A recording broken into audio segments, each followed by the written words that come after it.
As everyone's as everyone's coming in, please check that your name is listed on your Zoom and turn your cameras on because I want to see who we're talking to. I want this to be more of an interactive discussion, not like a webinar. So I definitely want you to have a chance to come up and ask questions, participate, but please keep yourself on mute until then and just put your questions in the chat so that I can call you up. We have an exercise planned for today. So I'm going to start by asking you to write an example of a problem that might come up in your practice. And together, we're going to work through the solutions from the leadership approach and the management angle. So I'm going to put that prompt in the chat. See, Craig prepared some examples, but I thought it would be more fun if we put him on the spot and we do it in real time. Hi, Jean. Okay, so I put that in the chat and an example of what a problem we might work through is.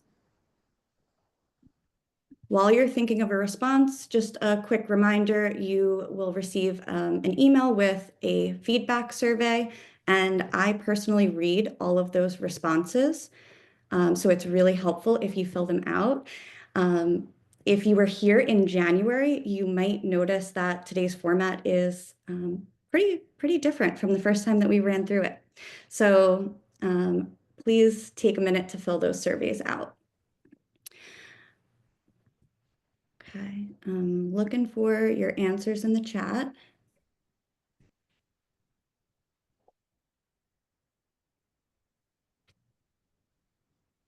It's nice to see a couple of familiar faces.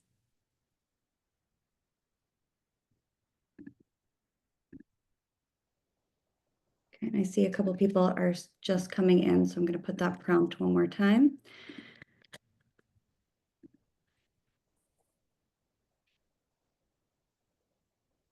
And for anyone who's just entering, again, I'm Stephanie Telebasa, the owner of House of Physical Therapy in New York City. And our guest expert today is Craig Pfeiffer, the CEO of Rehabilitation and Performance Institute. He currently has a team of 80 working with him, and their practice won Practice of the Year in 2023. Before we go into the exercise, just want to ask everyone to write their example in the chat. So any example of a problem that you might deal with in your practice. And I know we have some owners here. We have some clinic directors, office manager. So it could be from any angle. Thank you. So average visit per case is less than expected. Definitely going to get into productivity. Cancellation rate.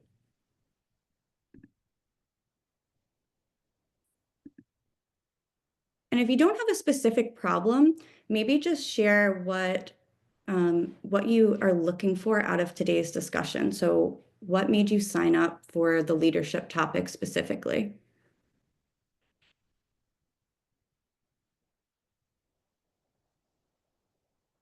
Okay, billing, so from the admin side, revenue integrity.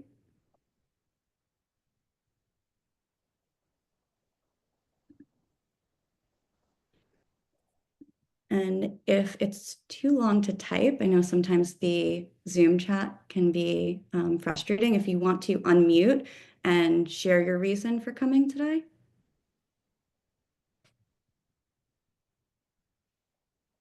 Getting word of mouth referrals to schedule to contact new assistant instead of calling the owner. Okay, so everyone's coming to you, Natasha. Okay. All right. You can keep throwing your responses in the chat. And before we start working through them, I think I'm going to ask Craig to define the difference between leadership and management, and then we'll work through those examples. All right. Thanks, Stephanie.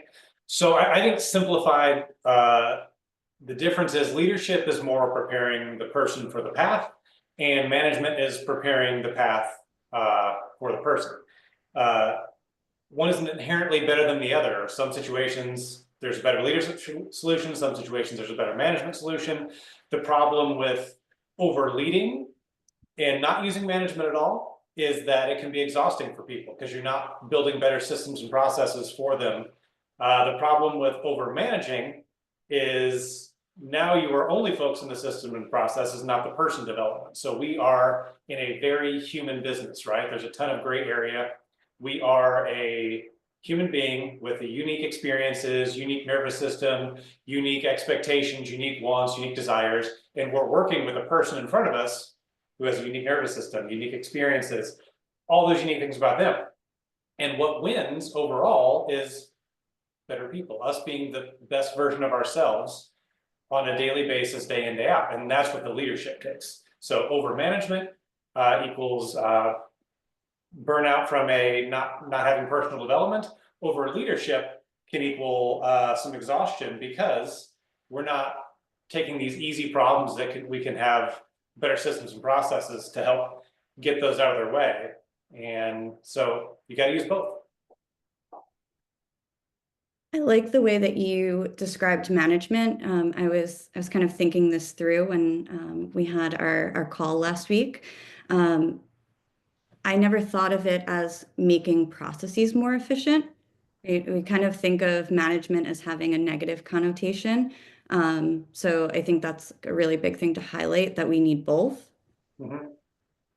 Yeah, I think it gets perceived as a four-letter word, like, oh, you don't want to be a manager. Like, no, that was actually some of the stuff in the early days that I was really bad about and had to get past of, like, I've got to learn how to manage too, or I'm making people work way too hard to create these results.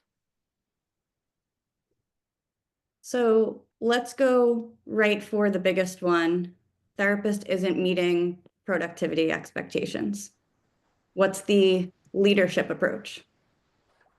All right, so like the end goal in leadership is we are trying to cultivate intrinsic motivation, right? We want somebody to want to achieve those same results. So specific expectations, like we got to make that clear of, hey, here are the expectations, here is the goal, this is what success looks like. Paint that picture for them. The best time to do that is when somebody's interviewing, before they ever sign on with you, to let them be very clear about what the expectations. The next best time, if you haven't done that, is now, like right now. So the discussion I might have with somebody in this case would go like, listen, I know therapists hate hearing about productivity, right? Like we're almost hardwired this way of just like, we can't care about numbers and about people at the same time. When in reality is we know very well, we have to care about both, right? So I might say, our goal as a company is not measured in units and visits. However, and then our goal is this, but units and visits are the things that drives our financial success. And even though that's not the goal, our financial success is absolutely the gas in our tank that gets us to the goal. So it's important that we draw the distinction between productivity not being the goal, and we do still have to have it. So then I might have them, even share specific examples of saying, like, when we are doing well financially, it helps us pay our team members more, it helps us improve our benefits, it helps us expand and fill the needs of people in our community. So what information or support do you need from me to help you hit those numbers?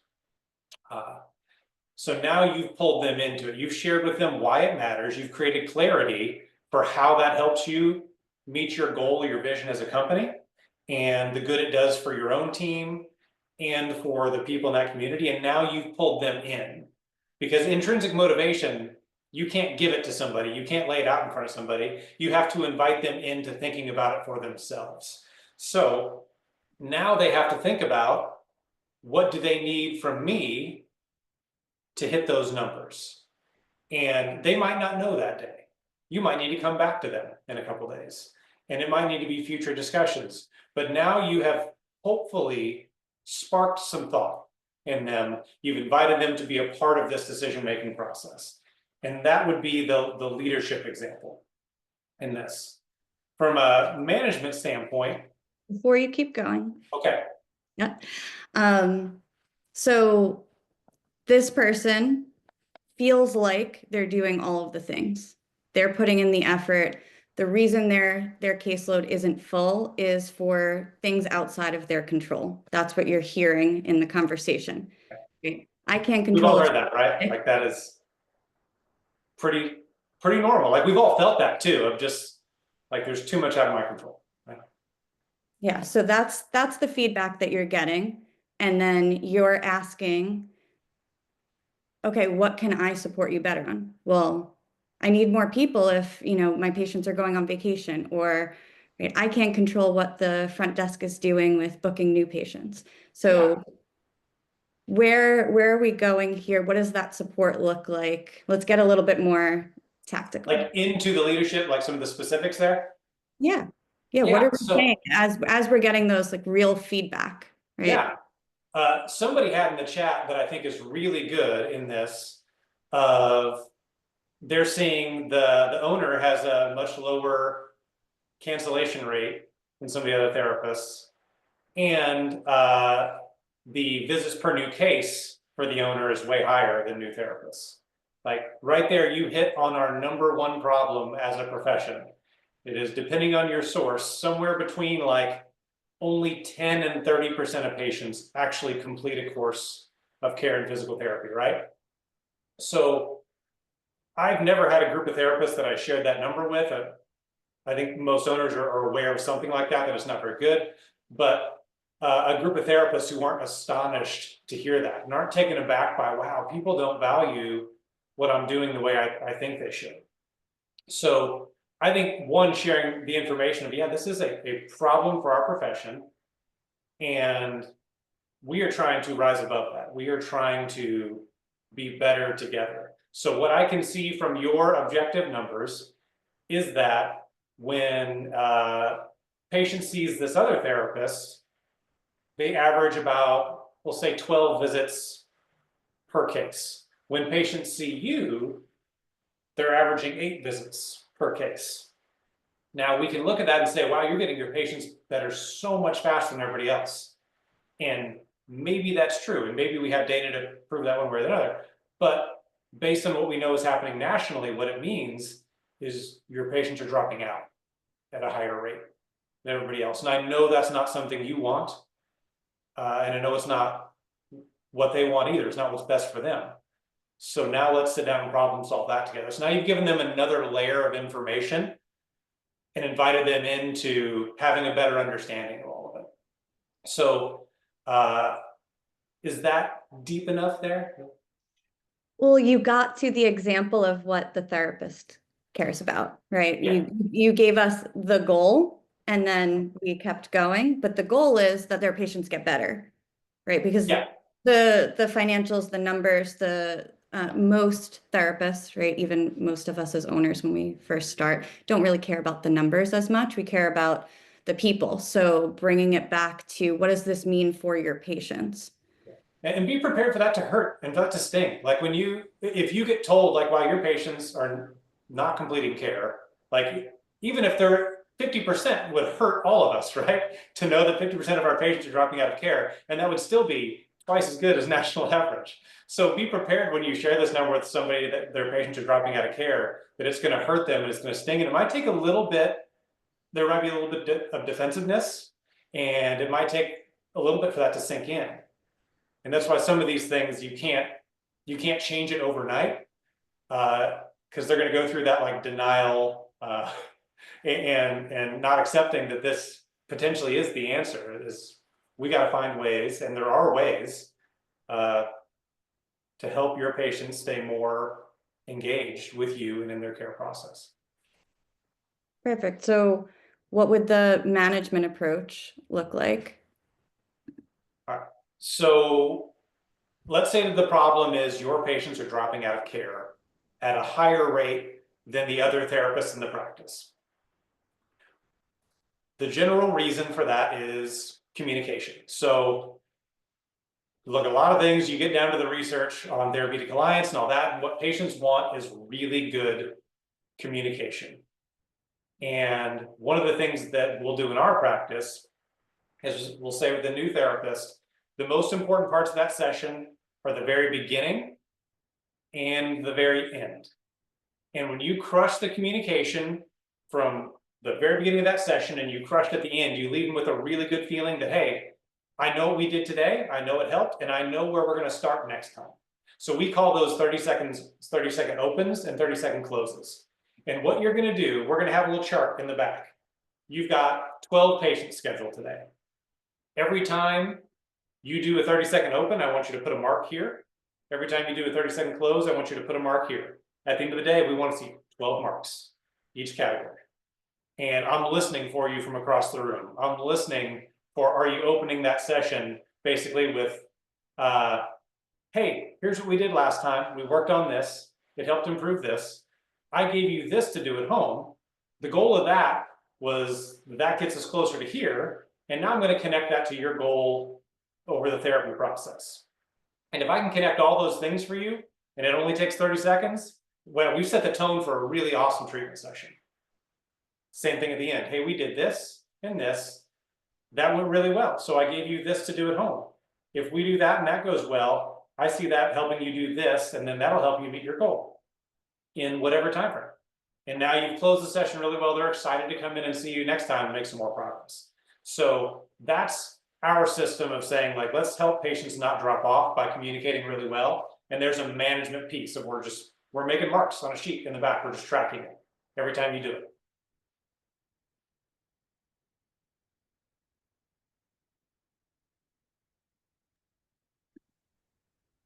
I liked the difference between kind of making someone think and having these like open-ended, longer, ongoing conversations versus, okay, here's what we're going to do in this one-on-one training wise.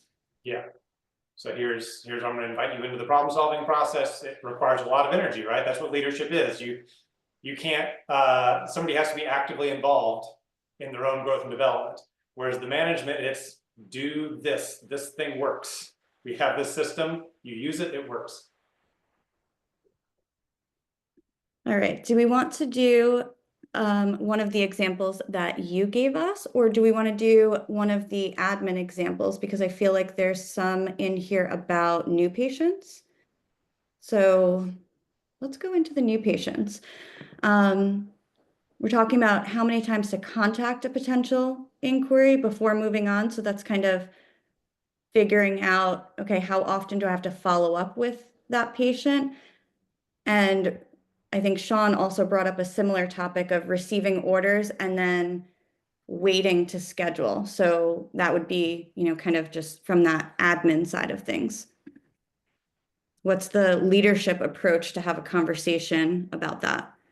So just so these are people who have contacted our practice, and we're trying to get them on the schedule. This is like kind of like a first phone call discussion. Right. There's a delay from when the orders come in or the patient inquiry comes in to actually reaching out to book that person, or reaching out and then I think because there was two, the other one was reaching out, they don't respond, and then how do we reach back out and still try to save that lead?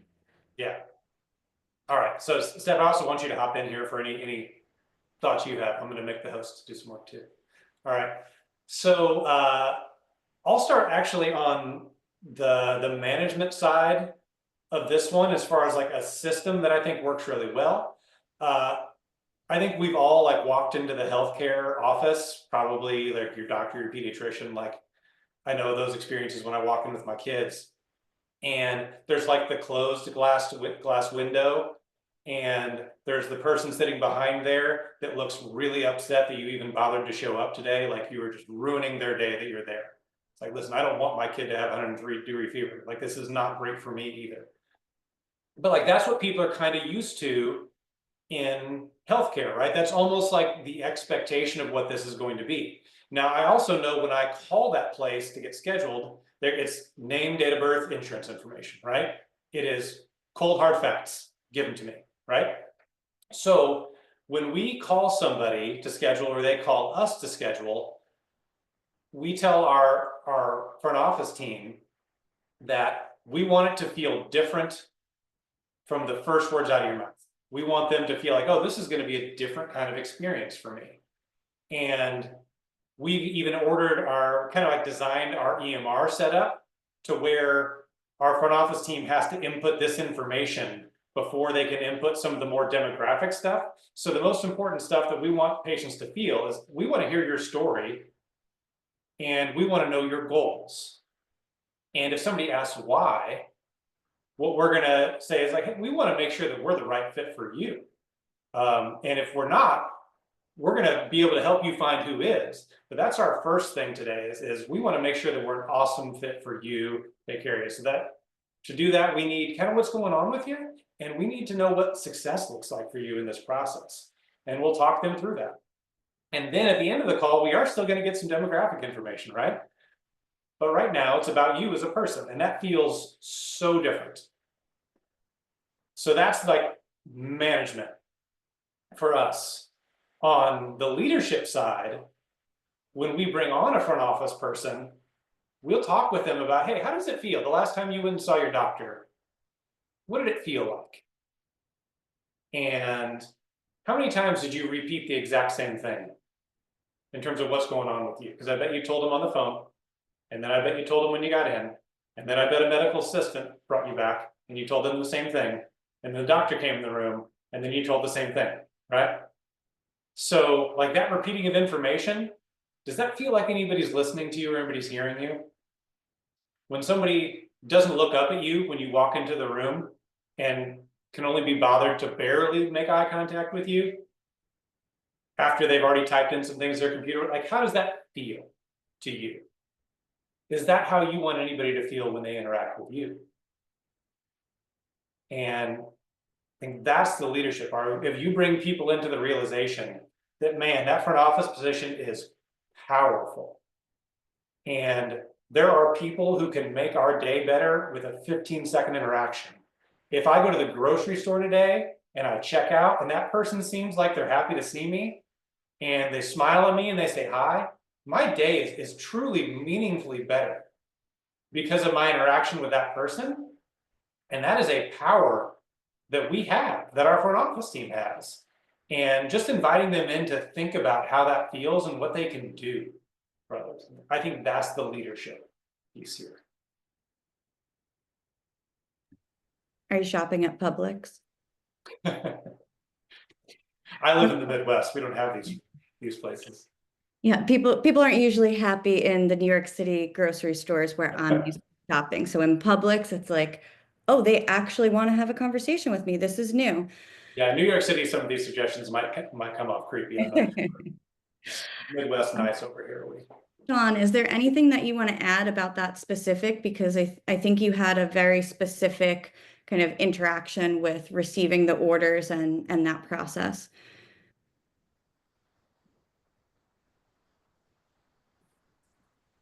Yeah, I mean, it's just something more that we didn't see years ago, that we're getting all the orders in, but the patients are waiting to schedule. Either they, you know, before maybe they were following up with the doctor or a specialist, but now it's kind of like, well, they're going to wait and see how it goes. But keep my order on file in case I need it. And so we're not getting them in. And it seems to be more of our adult population.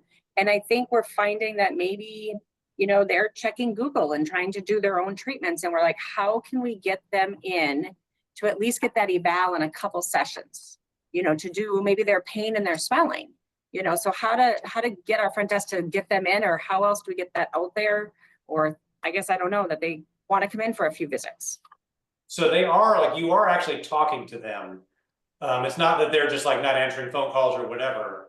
It's that they're just like, no, I think I'll wait it out. Correct. I think what I would go for here is talking to the physician, actually. I think where you can make the most headway is working with the physician's office here. And because like they're sending those people because they want them to come, right? They think this is what those people need. And let them know like, hey, what we're seeing is half the patients who you send to physical therapy, we talk to them and they say, oh, like I want to try this stuff on my own, or I got these exercises off Google or whatever. You tell them, hey, a lot of people are unsure about what this is or what this experience may be. And I know you want what's best for your patients, and I know you wouldn't send them to us if you didn't think they needed that. So here's how we think it might be helpful for you to talk about physical therapy to these people when you're referring them to see us. And then you can give them your background information.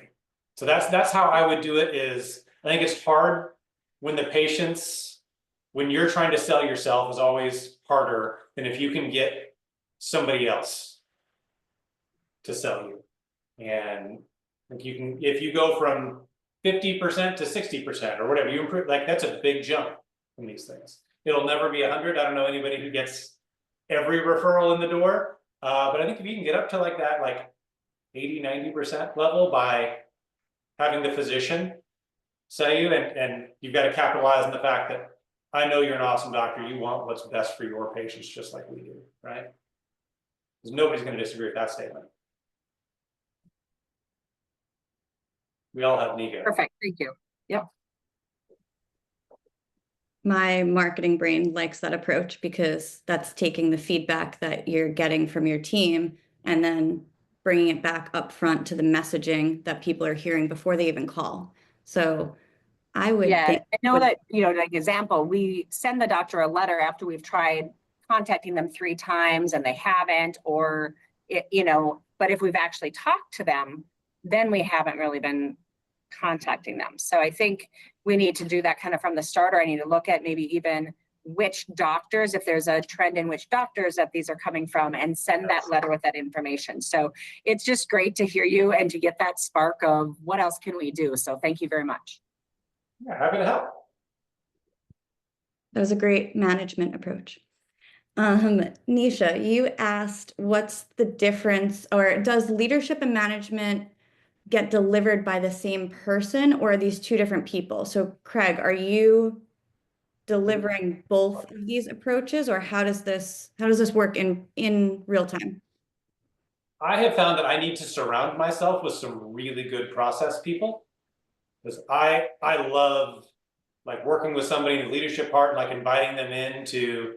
There's a running joke at my company of just like, all right, before you go to ask Craig about this, he's just going to ask you 3 questions back, and he's going to make you think about it. And sometimes not like you're just like, listen, I don't want that in my life right now. I want somebody to just tell me what to do. So because that is not my default, I have found that life goes better for me and for our company when I surround myself with people who are really good at that approach. And so I don't think it has to be different people. I think you just got to know yourself and know that, like, man, I trend toward management, and I need to like surround myself with somebody who maybe lives on the leadership side a little bit, or vice versa. And there's people who can do both really well. I don't think I'm one of them. Don's my operations management person. And just for everyone who's listening to this, when we started out figuring out this topic, I emailed Craig, hey, what do you want to cover in your topic? And he wrote back, what do you think we should cover? It'd be infuriating even when you don't work for me. Yep.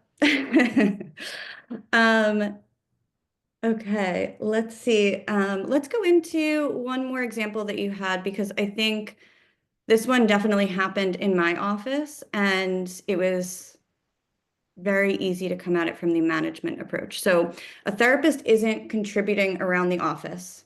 So treatment areas are a mess. They don't want to come to events. They're just kind of bailing at the end of the day, hoping somebody else is going to wipe down everything that they used. We're hopping right in. All right. So I think the first thing is we all have, and we do this in all elements of our lives, right? We have expectations and outcomes we want that we do not do an awesome job communicating or sharing what that looks like. There's things that like I just expect that everybody knows what a really clean, tidy office looks like. And maybe we don't share the same expectations. So I think the leadership side of this is I actually need to share my vision for this is what a really tidy office looks like. And then with people I'm sharing, here's what a really neat and tidy office feels like. And I think for almost all of us, we need to be pulled into that process. One of my favorite patients I treated, he owned like a small restaurant in town, and I had him like lying face down, like through the face hole of the table. And I was like needling his upper tract or something like that. And he was just like, hey, I'm going to tell you this is like, this doesn't bother me because I know what it is. But as one business owner to another, this base of the treatment table, so it's like that metal base of a high-low table. He's like, this thing's pretty dang dusty. And I'm in this position and it is all I can see. And your office feels dirtier to me because this is what I'm looking at. Even though I know you're clean people, this is a nice place. But like, if I didn't know you, if I didn't already like you and trust you, like I would feel like, man, do they clean here? Like, what's going on? And it was some of the best feedback I've ever gotten. I love treating other business owners because they know what it is and they can have these communications. So I'll share that story with my team. If that's somebody who fortunately understood us and knew us, but if that was somebody who didn't know us and didn't already believe in us, like that's somebody who feels like, man, that's a gross kind of place. Does it make you a little bit more likely to cancel your appointment?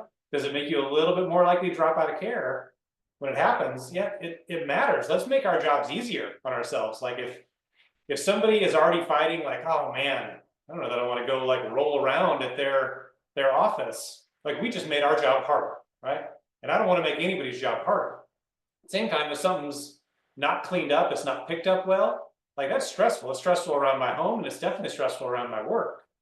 And I don't come to physical therapy to experience more stress, right? So I think when we can invite people into those discussions and thinking about how this feels in their own lives, that's the leadership solution there.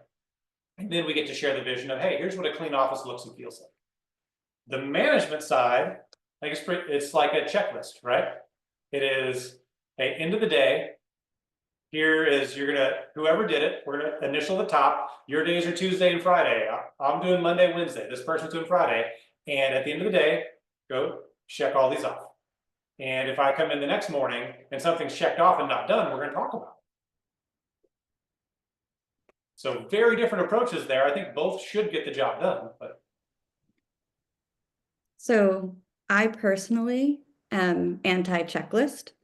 So I'll give you an example of where us trying to solve a cleaning problem didn't work out with a checklist. So a couple of years ago, we had a situation where the person opening on Tuesday morning was constantly have to clean up after the person closing Monday night. Now, same thing Wednesday and Thursday, but for some reason on Thursdays, it was clean. So we gave this person a checklist, right? Before it came to me, we had multiple conversations. We went over, hey, you got to do this, this, and this before you leave, and nothing changed. So when I looked at it, I said, well, it's the same situation of the same person closing Wednesday night and the same person opening Thursday, and it's not a problem on Thursday. So what's different on Monday? And when we dug into it, the Monday patient was coming 20, 30 minutes late, which was pushing everything back. And then that person was trying to get out to catch the subway, right? So no matter how many checklists we would have given that person, it wasn't going to change. But it still did need a very simple solution. We contacted that patient and confirmed and made sure that they were out on time.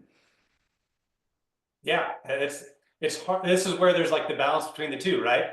Because if you don't talk to somebody and try to understand their perspective and where it's coming from, it's hard to implement the right management solution, even if that is your intention to go with like that side of things. So I think you always need some kind of a blend.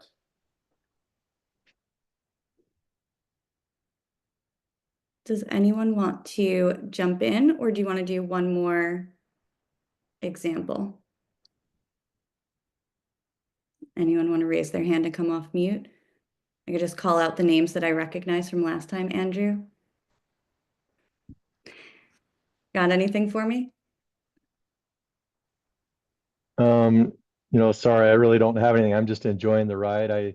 I tend to be a little bit more like Craig, where I have vision, I have expectations that aren't always well communicated. And so I have a similar approach. I have people around me that are very dialed into organizational processes and and helping me actually voice what I'm thinking instead of them trying to read my mind. So this definitely resonates. I just love the fact that, Craig, you're very, I'm not even sure what the right term is here, but your focus is on helping people, whether that's your team, your patients, even physicians. Sadly, some of these referring providers just get sucked into this vacuum of a healthcare system that we have, and they lose sight. I think we all kind of have this tendency to lose sight of, why are we really doing this? Like, why am I here every day doing what I'm doing? And so I appreciate this. To me, a breath of fresh air to just hear other providers speaking my language and just keeping me in the good fight. And when I reach out to a referring provider and I don't hear anything back, it's like, well, okay, I tried. Sometimes I'll try again.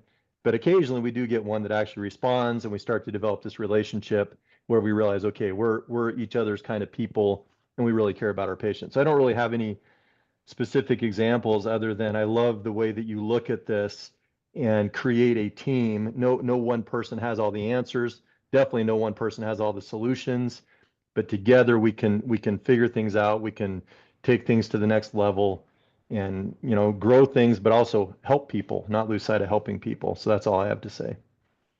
I love that. Thanks, Andrew.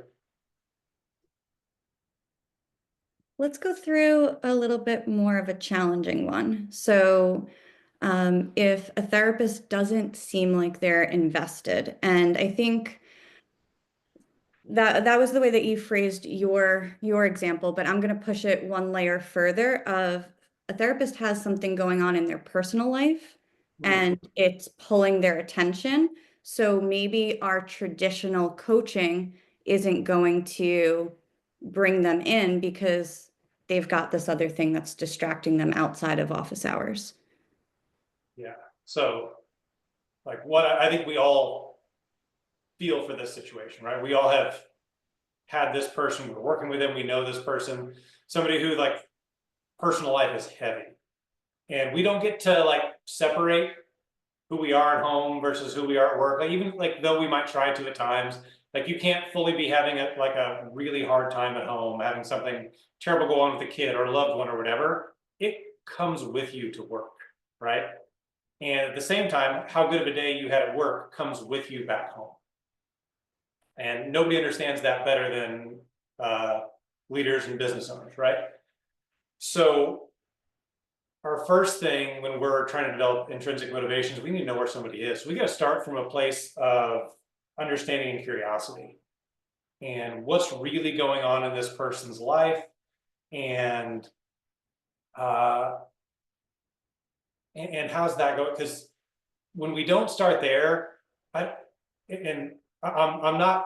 a little bit ashamed to admit this, but, like, I don't know, does anybody else do, like, the hypothetical arguments in your head when you're kind of, like, resenting where somebody is, and, like, oh man, I'm ready to yell at this person, and I'm going to think about it in the shower for like 10 minutes while I'm getting ready. I'm ramping myself up for this argument. And I do that anytime, like, I have this, like, I'm getting ready to have this hard discussion with somebody, and I'm just like, that is like, I believe in this person. I choose to employ this person. I hired this person. That's not where I want to start. So then I have to go, all right, there's something about this person right now that I'm grateful for. Something, it might be 10 things, but, like, I'm going to list out one thing before I have this conversation with them that makes me grateful to work with them. And that puts me in a good place to be understanding and curious about their situation, as opposed to resentful because they're not meeting my expectations. So if I can start in that place and then not have, like, oh, here's exactly where this conversation is going, because I don't have those, like, I'm not starting with an argument in my head, then I can get real with my emotions in that, and know that they're going to feel that, hey, I'm having this discussion with somebody who cares about me. And that, when I know that they care about what we're doing here, and they know that I care about them, now we can be on the same wavelength, right? because they know they're bringing that with them to work. And they know that they're not their best right now. So after we start in that place of like, let's find the common ground of here's what we're trying to achieve together, and I'm going to communicate that clearly, and here's what you're going through and how that impacts you. And we all understand that that's hard, right? So then my question is, how can we support you as a person and help you achieve the success that our team and our patients need from you? And again, I know that's really gray area, but we're creating this space for really good thought and a really good discussion. And I think that's as far as we can really go on day one of this, is they need to feel that I truly care about them as a human being in order to feel safe enough to let me into knowing what's going on with them and how that's impacting them.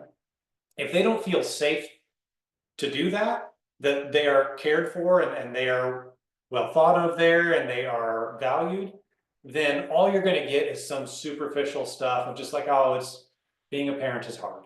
And yeah, but that doesn't solve anything, right? I need to know specifically, and we need to talk through this. I need to understand. So the leadership solution, super gray area, but it's how you show up to the discussion that I think is more important than anything. And it's gratitude. I think, like, what am I grateful for with this person before we ever started? Management on this, man, I hate like managing people out of really tough personal situations. But if I have to have that discussion with somebody 3 or 4 times, and they keep telling me like, yes, I'm going to do this. Yes. At a certain point, their actions have to be in line with their words, or they're manipulating, right? And if somebody continues to not meet expectations that are clearly set, and they say, yes, I'm going to do this, I can give them something specific, and then it doesn't get done, at a certain point, they might not be a good fit. And I'll never start there. I'll always start at a place where I'm trying to understand. But the thing with us as very empathetic people is part of why we got into physical therapy, right? We get to experience the joys of this together with our patients, and is that it makes us maybe capable of being emotionally manipulated by people who aren't in a good, healthy spot who work for us. So my life has gotten easier since I started drawing a line and saying like, hey, your actions do not reflect the things you're telling me. And that's going to need to change, or you shouldn't be here anymore. And then if they don't, they're not there anymore. Stephanie, do you have anything else on managing that? Because I don't have a good, outside of like probably like clear listed expectations, which I don't even love doing in a, like what we do is gray area as healthcare providers anyway. I'm just like, you can check boxes when you're working with a patient and do that, but like how you check that box with that person is absolutely as important as what you're doing. So I think it's hard to manage that fully. Yeah, and I think one of the questions that I get a lot, specifically from, my clinic directors, the leaders on my team is, what are some examples of questions that I could ask? How can I enter this conversation to pull the information of what's really going on with this person? And I think the really hard answer is it's not the list of questions so that you're phrasing it the same way that I am. It's the tone, it's the intention behind it. I love, the coaching habit, and I have that list of questions, but I'm not, Jane, are you looking for it behind me? But it's not about asking this correct list of 5 questions. It's about truly leading with curiosity of like, I want to understand what's going on with this person. So when I start a one-on-one with someone, I always ask like, hey, have you been working out? How's your gym routine? Are you still taking that Pilates class you told me you were going to? Because if they're not, then that means that whatever stress is carrying over, and then that can kind of open up some of these more tactical conversations. Yeah, that'd be a good way of like helping them, like talking through like how they can manage their own stress, anxieties. Yeah, I'm thinking of it as I start there because then that gives me a gauge of, okay, how stressed are they in their personal life if they've let go of these things they enjoy doing? And then that might open the door for me to kind of broach that topic. Because I think just sitting down and going right into it is a little bit challenging, right? We talk about that with our people being like a yellow light for them, of like when you have this thing you love doing and you have stopped doing it because of some stress, some anxiety in your life, like check in with yourself, check in with me, because things are not heading in a good direction for you. We all have that thing. What is that thing in your life? When I stop exercising, I know that I've got about 2 weeks before I'm losing it at a level that I'm not comfortable with. And I think everybody has that thing for them, and just helping them identify what that is. So like, what's your warning sign? What's your yellow light? I like that term. I'm gonna use that. I think this is a great time to bring up the discussion about when does burnout happen, and the accountability autonomy balance. My favorite topics.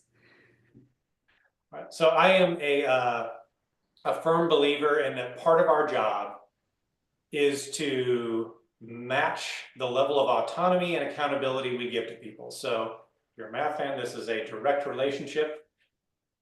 Autonomy on the x-axis, accountability on the y-axis, and burnout happens when we have high accountability and low autonomy. The other side of this, when there's low accountability and high autonomy, that's chaos, right? When nobody's being held accountable and everybody can just kind of do their own thing, like it sounds wonderful, but it ends up being really chaotic, and we don't want that either. So for us, it is like we're trying for virtually every person to match where they're at. And what I think a lot of that looks like is communicating, hey, here's the output we need from you.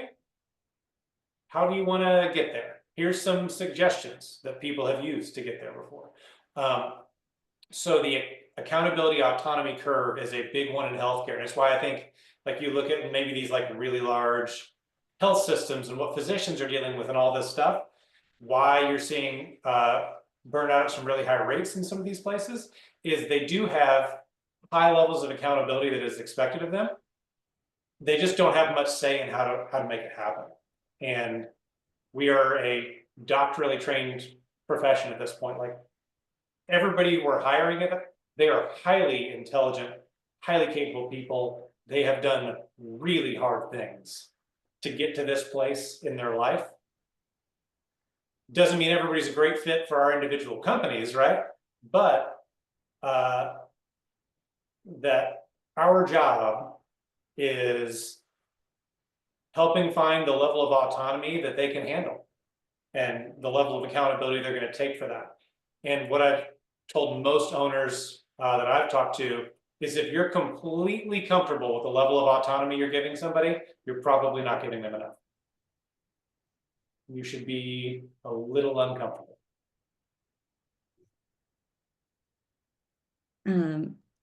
I could see that makes Dawn a little uncomfortable. For me, I've got to go the opposite direction. And I think a conversation that I had recently with someone who's hiring for the first time was a little bit of like, I don't want to tell someone else what to do, which I think that feeling also comes up too for the smaller practices of, well, I don't want to tell them what to do. They're a doctor, they're trained, they know how to treat the patients. And then when we don't have any barriers, that can also. Absolutely. Yeah. I mean, I don't know how many like parents there are in this room, but like barriers are kind of freeing too, right? When you know what the boundary is, there's an example that it's like this, like, oh, okay. Like, I know what the line is. So for us, like the system we use for this is we don't have a ton of standard operating procedures to do exactly this. We have a lot of guardrails of like, hey, when you're doing this, we need it to reflect us in these ways. We need to stay within these boundaries, but within these boundaries, you get to decide. Just these are the boundaries. Can you give an example of one? Oh man, Steph, of course you I know. can. That's okay. All right, let's see here. So we do some interesting thing with like schedules for our therapists, where we say, like, what we need is X many visits a week. For us, it's 45. You know, it's low cost of living. We're in the Midwest. I know that for some of you, if you're in New York, maybe like, oh my God, like, there's no way we could go on 9 visits a day or whatever. But we tell therapists what we need is 45 visits a week. You know, we average a this % cancel rate. That means you need to have at least this many appointments open a week to make that happen. And now you work with us and you tell us, like, when works for you. Are you a morning person? Do you like, we have therapists who start at 6 a.m. because there are patients who are morning people too, right? We have therapists who work till 7 p.m. It's generally by choice.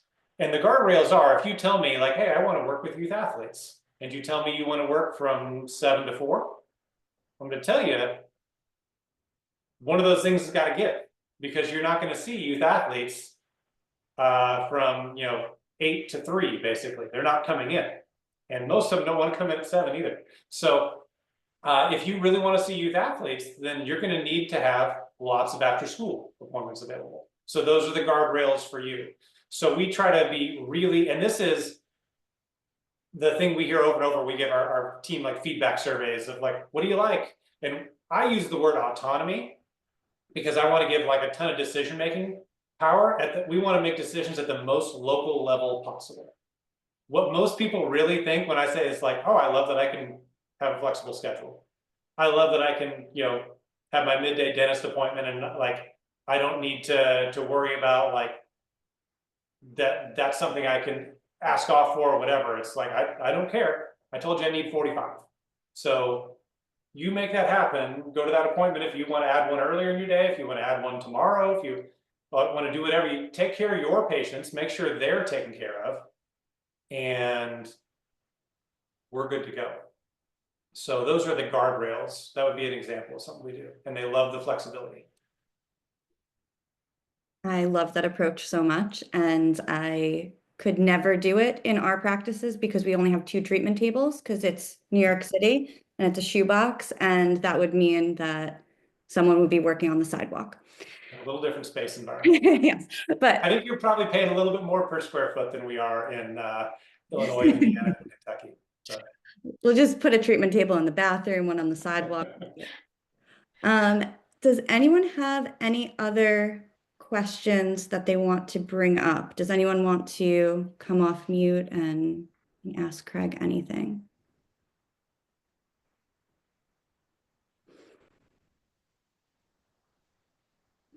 Oh, Sean had a couple questions in there that I think we missed. Oh, thank you. Sorry. All right. My manager. Talking about consequences. So how can we give consequences if someone isn't meeting productivity, they're not getting their notes done? How do you approach consequences? Absolutely. So one of the things that, like, if I could turn back the clock and undo, in the early days, I was so big on autonomy that I'm just like, yeah, we're just going to give you a ton of autonomy right off the bat. And people weren't ready to take that level of accountability for it. And so there's like all these people who were just like, you know, hitting 80% of what we needed in a business or whatever.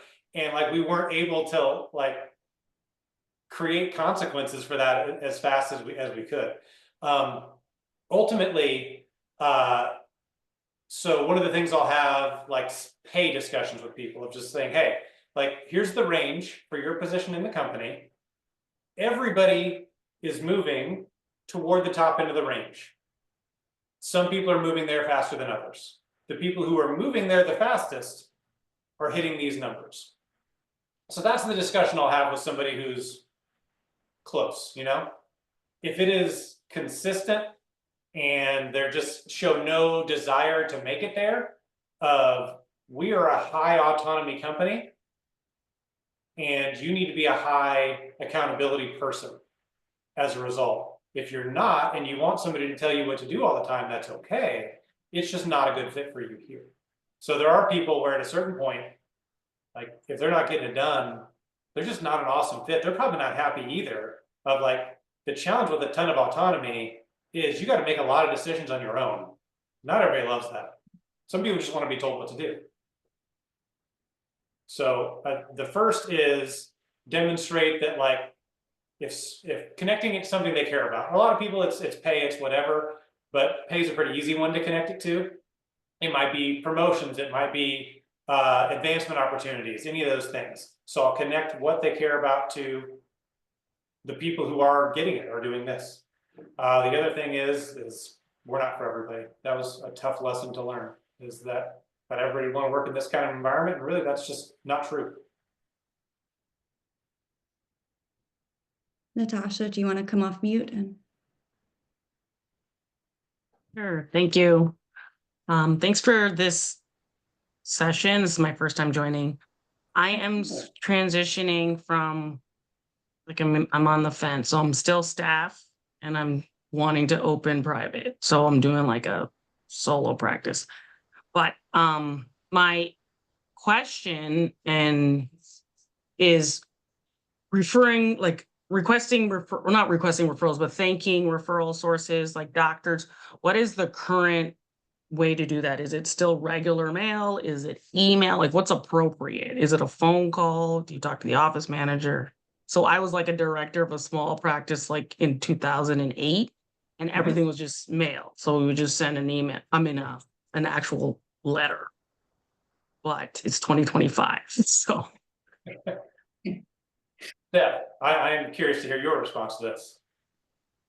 Yeah, you weren't expecting me to. You're asking. Hey, you are the marketing person here. Oh yeah, definitely email. I would definitely Email, go by email. And if you can't get the doctors, sometimes it's harder to get a physician's direct email. I try to go through like the LinkedIn route to connect with them. Showing that in office, again, it's 2025. I was asked to do that at my first job as a receptionist when I was 15. So like, we're not going door to door with brochures anymore. Right, exactly. There's that part. Yeah. But yeah, let me know if you want to talk about marketing, because I could definitely, that's my realm. All right, The thank you other so thing much. we'll do is prepare the patient really well for their doctor's appointment. Like, oh, hey, if you've had a really good experience, will you actually thank your doctor for sending you to see us? And let them know about what this experience has been for you. And I think that would be probably more powerful than anything they'll get in written form is the patient telling them, like, oh my gosh, thank you so much for sending me to see Natasha. She's been amazing. Like, that's powerful. Yeah. Your All patients are right, thank you both. Okay, well, thank you everyone for spending an hour with us today. We do this every fourth Thursday at 1 o'clock. I won't be here for May, so I'm going to ask you to come and keep Darren company and be super active in the chat for him. May is going to be operations. In June, we have my social media manager who's coming on to talk about marketing. So I'm excited about that one. And in July, we have business development. Kat put the feedback survey link in the chat, and you'll also get it by email. Please fill it out like you're talking directly to me, because I am reading those, and that will help us shape this for next time. And thank you, Craig, for leading us today. Thank you. I had fun.